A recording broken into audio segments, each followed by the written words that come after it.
There comes a moment when the fog clears and you finally see the truth for what it is. You weren't confused, you weren't insecure, and you weren't imagining things. You were simply not being chosen the way you deserved to be chosen. Realizing you were treated as an option isn't an emotional collapse, it's an awakening, and that awareness changes everything. When you believe you're valued, you give freely, you show up consistently, you invest emotionally, and you offer your time without hesitation.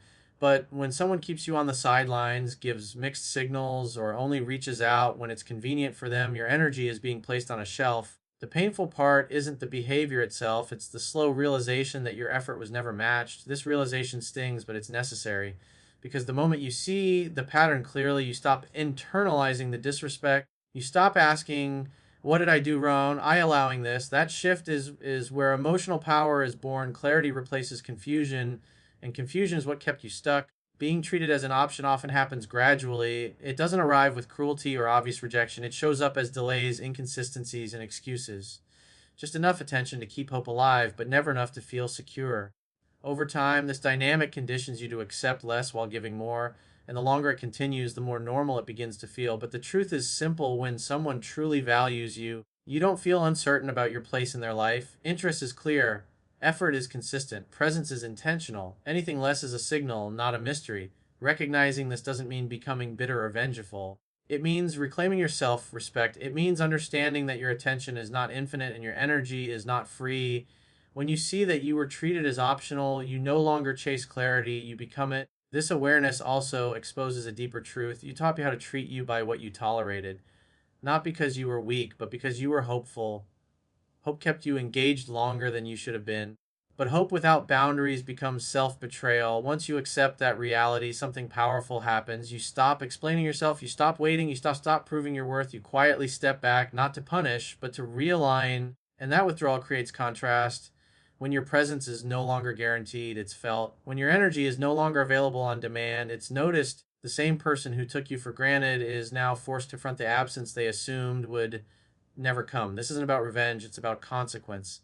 And consequence is the language of reality. Because the moment you realize you were an option is the moment you decide you'll never play that role again. When you pull your energy back, it can feel uncomfortable at first, not because it's wrong, but because you're breaking a pattern. Emotional detachment is often misunderstood as being cold or uncaring, yet in reality, it's one of the highest forms of self respect.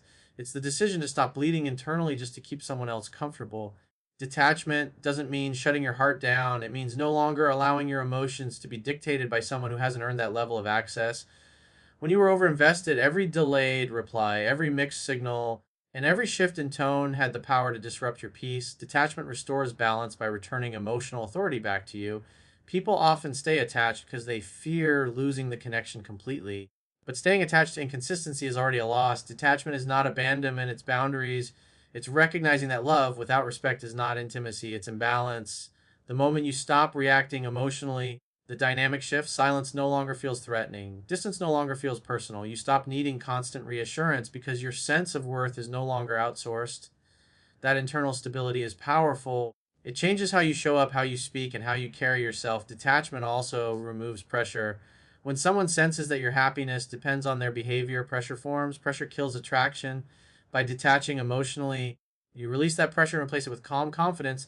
Calm is magnetic. Calm invites curiosity. Calm makes people re-evaluate what they assumed was guaranteed. This is why detachment often triggers awareness in the other person. When you stop overgiving, they feel the difference. Not because you announced it, but because energy doesn't lie. Your absence from emotional overfunctioning is felt immediately. And in that space, reflection begins. Importantly, detachment protects your dignity. You no longer argue for attention or negotiate your worth. You stop explaining why you deserve consistency. You simply act in alignment with it. That quiet alignment speaks louder than confrontation ever could. There's also freedom in detachment. You regain time, focus, and mental clarity. Instead of analyzing someone else's behavior, you start investing in your own life. Goals regain priority, confidence rebuilds naturally, and when confidence grows, attraction often follows, whether from the same person or someone better aligned. Detachment doesn't guarantee reconciliation, and it shouldn't be used as a tactic to get someone back. Its purpose is to realign you with yourself. If someone returns, it's because the connection feels healthier and more balanced. If they don't, you've still won because you refuse to abandon yourself. True emotional strength isn't about holding on tighter, it's about knowing when to let go without bitterness. Detachment is not coldness, it's clarity. And clarity is what restores both self respect and emotional power. Scarcity is not something you create by playing games or acting distant on purpose.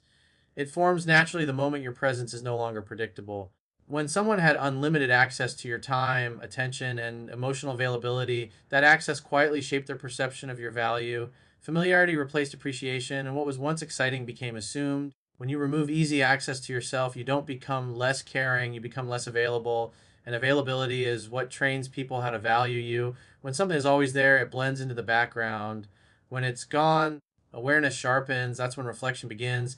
People don't miss what they feel entitled to, they miss what they can no longer reach. The moment your energy is no longer on demand, the emotional landscape shifts. The absence creates contrast, and contrast restores perception. Suddenly, the tension that once felt ordinary feels significant again. This shift isn't about manipulation, it's about correcting imbalance. Scarcity exposes reality. It reveals whether interest was genuine or simply convenient. When you step back, the other person is left with their own thoughts instead of your constant presence filling the silence. And silence is where realization lives. Easy access often masks a mass emotional laziness. When someone knows you'll always respond, always forgive, there's no urgency to invest.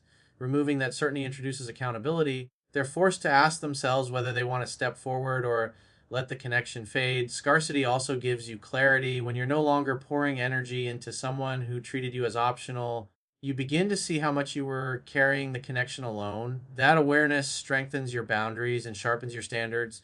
You stop mistaking attention for effort. The most powerful part of removing access is that it doesn't require explanation. You don't announce it, you don't justify it, you simply redirect your focus. And that quiet shift speaks louder than emotional speeches ever could. When your time becomes selective, your energy becomes valuable again, not just to others, but to yourself. You stop chasing validation and start honoring your own presence. That internal shift changes your posture, your tone, and your decisions. If someone truly values you, scarcity doesn't push them away, it pulls them forward, it invites them to rise to the level you've set. And if they don't, scarcity protects you from continuing a dynamic that was draining you silently, because when access is no longer guaranteed, truth surfaces, and truth is always better than comfort built on imbalance. At some point, you have to be honest about how the dynamic was created. Being treated as an option doesn't usually happen overnight. It's often the result of chasing validation instead of leading with self respect. When reassurance becomes the goal, attraction quietly slips away. Seeking validation feels natural when you care. You want to know where you stand. You want confirmation that your effort matters. But the moment your behavior starts revolving around how someone else responds, you hand over emotional control, your mood rises and falls based on their attention, and that dependency becomes visible. People sense when they are being leaned on emotionally. Even if nothing is said, the energy changes. Instead of two grounded individuals choosing each other, the dynamic turns into one person trying to secure approval. And approval seeking rarely inspires desire. It creates pressure, and pressure signals weakness, not worth. This is how someone becomes an option, not because they lack value, but because they consistently place themselves in a lower position. Over texting, over explaining, over accommodating, all of it communicates the same message. I need this more than you do. Once that message is received, respect erodes and balance disappears. Validation chasing also trains inconsistent behavior. When someone learns that minimal effort still gets maximum attention from you, there's no incentive to invest more. They give just enough to keep you engaged, knowing you'll fill in the rest. And slowly you accept crumbs as if they're meals. Breaking this pattern requires discomfort. You have to resist the urge to seek reassurance in moments of uncertainty. Instead of asking for clarity, you become clear through your actions. Instead of pushing for answers, you pull back and observe behavior. Actions always reveal more than words. The shift happens when you stop asking to be chosen and start choosing yourself. That doesn't mean becoming distant or arrogant. It means anchoring your worth internally rather than outsourcing it. When your sense of value no longer depends on someone else's validation, your energy changes instantly. This change is often felt before it's noticed consciously. Your response is slow, your reactions soften, your neediness disappears. And in that space, attraction either returns or reveals itself as one sided. Both outcomes serve you. Releasing the need for validation restores polarity. It brings back the natural tension that fuels desire. When you're not trying to prove yourself, you become intriguing again. When you're not chasing reassurance, your presence carries weight. Being an option was never about lacking value, it was about giving too much power away. And the moment you stop doing that, the dynamic can no longer remain the same. The moment you redirect your energy toward your own purpose, everything changes. Not because you're trying to impress anyone, but because you're finally living in alignment with yourself. Purpose creates gravity. It gives your life direction, structure, and meaning beyond emotional attachment. And when your life has momentum, your presence becomes harder to replace. When relationships become the center of your world, they carry too much weight. Every interaction feels loaded.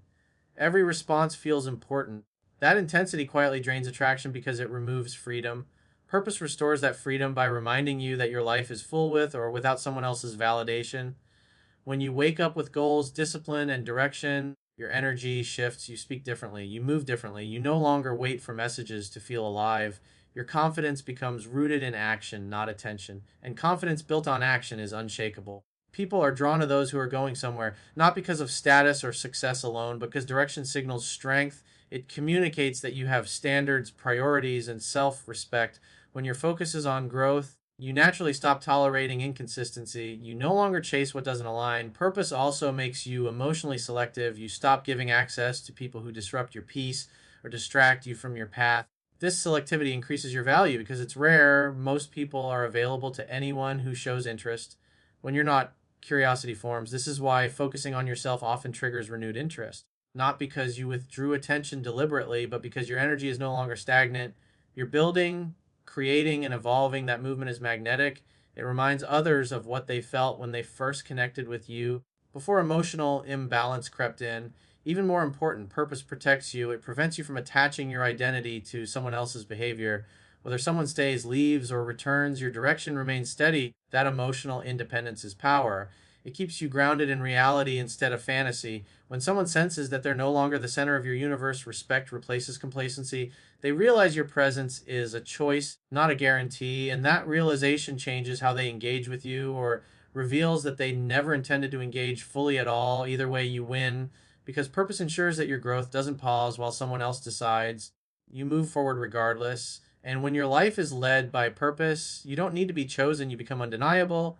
The moment you stop competing for attention, the emotional landscape changes in a way most people never expect. Competition keeps you reactive. It keeps you measuring yourself against imagined rivals, wondering who's getting more time, more affection, more priority. And while you're busy competing, you're silently communicating something dangerous, that your value depends on being chosen over someone else. When you remove yourself from that competition, you don't lose ground, you reclaim it. You're no longer trying to prove you're better, more understanding, more available, or more patient. You simply stop participating in a dynamic that required you to shrink, explain, or overextend. That decision alone shifts the balance of power. Competition feeds ego, not connection. It turns relationships into contests instead of choices. And when someone senses you're competing, they subconsciously feel elevated. They feel desired without having to invest. That imbalance is what made you feel optional in the first place. Walking away from competition creates contrast. Suddenly, there's no one fighting for position, no one filling the silence, no one validating indecision. And in that quiet, the loss becomes real. Absence forces awareness. What was once taken for granted is now felt. This is when reflection happens. Not because you demanded it, but because you removed the distraction. Without your energy constantly reinforcing the connection, the other person is left to experience the emotional gap you used to fill. And that gap carries weight. Importantly, this isn't about making someone regret their choices. It's about allowing consequences to exist naturally. When you stop competing, you stop enabling a dynamic where your presence was assumed. You give reality space to speak for itself. Many people fear stepping back because they think silence means losing, but silence, when grounded in self respect, is powerful. It communicates confidence without words. It says, I don't need to fight to be valued. And that message lands deeply. If someone truly values you, the absence draws them forward. They feel the difference. They reach out with clarity instead of convenience. And if they don't, the truth becomes undeniable. Either outcome restores your dignity. Stopping competition also restores your peace. You're no longer monitoring behavior or comparing effort. You're living your life instead of watching someone else decide. That freedom is addictive. It reminds you that your worth doesn't fluctuate based on attention. The greatest happens internally. You stop asking why you weren't chosen and start appreciating that you chose yourself. That internal alignment makes you grounded, calm, and emotionally unshakable. From that place, any connection you allow into your life must rise to meet you. Because when you step out of competition, you don't lose anyone. You simply stop losing yourself.